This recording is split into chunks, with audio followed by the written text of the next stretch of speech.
రాజకీయంగా వాడుకునేందుకు పోటీ పడుతున్న నేతాశ్రీలు కొత్త వాదనలతో తెరపైకి వస్తున్నారు. తాజాగా రాజ్ ఠాక్రే చేసిన వ్యాఖ్యలు వివాదాస్పదమయ్యాయి. బీహార్ నుంచి ఢిల్లీ వలస వెళ్లిన వారే యువతిని రేప్ చేశారంటూ రాజ్ ఠాక్రే చేసిన మంటలు బగ్గున మండుతున్నాయి. సేన అధ్యక్షుడు రాజ్ ఠాక్రే ఢిల్లీ రేప్ ఘటనపై సంచలన వ్యాఖ్యలు చేశారు. బీహార్ నుంచి ఢిల్లీకి వలస వెళ్లిన వారే పారామెడికల్ యువతిని అత్యాచారం చేశారంటూ ఆయన కొత్త వాదనకు తెరతీశారు. శనివారం రాత్రి ఓ ర్యాలీలో మాట్లాడిన రాజ్ ఠాక్రే అందరూ అత్యాచారానికి గురైన యువతి గురించే మాట్లాడుతున్నారు, కానీ ఎవరూ కూడా నిందితులు ఎక్కడి నుంచి వచ్చారో అడగటం లేదు. నిందితులంతా బీహార్కు చెందినవారే అంటూ వారికి ప్రాంతీయతను ఆపాదించారు. ఇదే విషయాన్ని ఢిల్లీ ముఖ్యమంత్రి షీలా దీక్షిత్ కూడా సోనియా గాంధీ, మన్మోహన్ సింగ్ సమక్షంలో ప్రస్తావించినట్లు ఆయన తెలిపారు. వలస వచ్చిన వారి వల్ల ఢిల్లీలో నేరాలు పెరిగిపోయాయని షీలా అన్నారని రాజ్ ఠాక్రే గుర్తు చేశారు. दिल्लीमध्ये झालेलं बलात्काराचं प्रकरण त्या मुलीबद्दल तर सहानुभूती आहेच, वाईटही वाटतंय, काय करायचं समजत नाही, पण खोलात कोणी जायला तयार नाही. राज ठाकरे बोलला की राज ठाकरेवरती फक्त नुसत्या केसेस टाकायच्या आणि बलात्कार झाल्यानंतर ते सगळेच्या सगळे बिहारचे होते याच्याबद्दल कोणी बोलायचं नाही. రాజ్ ఠాక్రే చేసిన ఈ వ్యాఖ్యలపై రాజకీయ పార్టీలు మండిపడ్డాయి. బీహార్ నేతలు ఆయనపై చర్యలు తీసుకోవాలని డిమాండ్ చేశారు.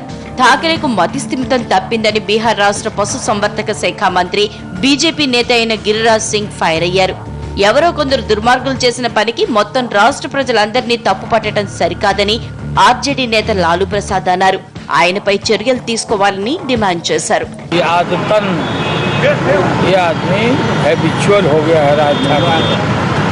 बिहारियों के प्रति जो उसके जहन में नफरत है वो जा नहीं रहा.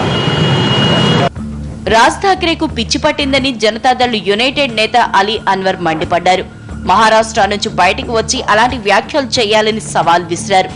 మరోవైపు ఎంఎన్ఎస్ నేతలపై కూడా అత్యాచార కేసులున్నాయని కాంగ్రెస్ నేతలు గుర్తు చేశారు. మొత్తానికి రాజ్ ఠాక్రే చేసిన వ్యాఖ్యలు బీహారీల్ని బాధించగా రాజకీయంగా పెనుదుమారాన్ని రేపాయి.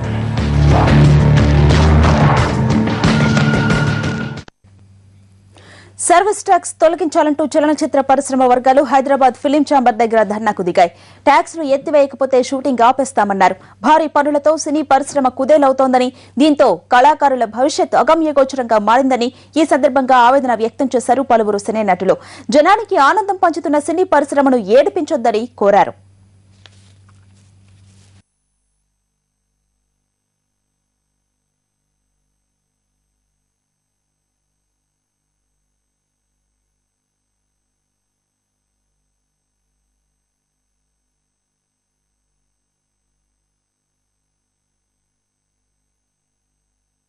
ఇవాళ ముఖ్యంగా సౌత్ ఇండియా నుంచి చూసుకుంటే సౌత్ ఇండియాలో ఉన్న తెలుగు, తమిళ్, కన్నడ, మలయాళం